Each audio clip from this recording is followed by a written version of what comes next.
Duel au sommet au stade de l'Aube entre trois leaders et le Gazélec d'Ajaccio, quatrième du classement. L'occasion pour les hommes de Jean-Marc Furlan de prendre 11 points d'avance sur son adversaire du jour et ainsi se rapprocher encore un peu plus de la division 1. Alors cette équipe de 3 qui va se procurer la première occasion de cette rencontre avec Corentin Jean, le pivot dans la surface de réparation, et la parade de Maurice. C'est la première grosse opportunité de cette rencontre avec le jeune Corentin Jean. La belle parade du gardien corse, l'équipe corse justement qui va réagir par l'ancien stéphanois Mailly. Vous allez le voir avec cette première frappe qui manque de précision, qui passe juste à côté des buts de l'Estac. Mais on voit les Corses qui ne sont pas venus ici pour subir. Et on revoit cette belle frappe enveloppée qui passe juste à côté. Mailly, on va le retrouver quelques instants plus tard avec ce ballon dans la profondeur. La frappe, elle est cadrée cette fois-ci.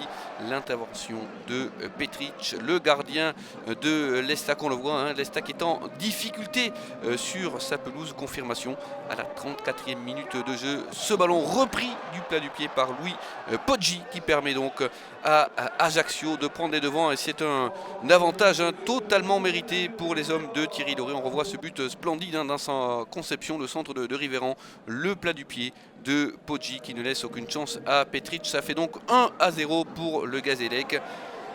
Et ce sera le score à la mi-temps.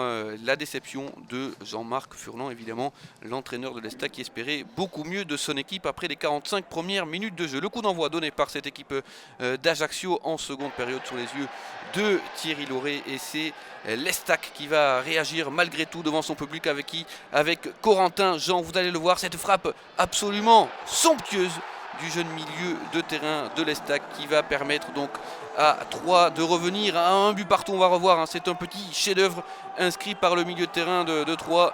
Et Maurice cette fois-ci ne peut s'interposer.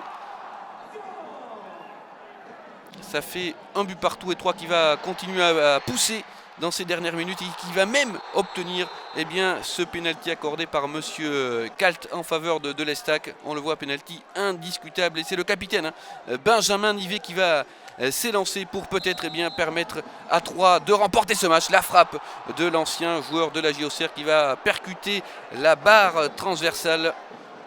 Grosse déception pour Benjamin Nivet qui voit donc sa tentative repoussé par la barre transversale. Une fin de match qui va se terminer un petit peu de manière compliquée pour l'Estac avec ce deuxième carton jaune pour Jean qui sera donc exclu par monsieur Kalt. Cela ne changera rien au résultat final de cette rencontre. Un but partout entre 3 et l'équipe d'Ajaccio. 3 qui reste solidement installée en tête du classement de cette Ligue 2.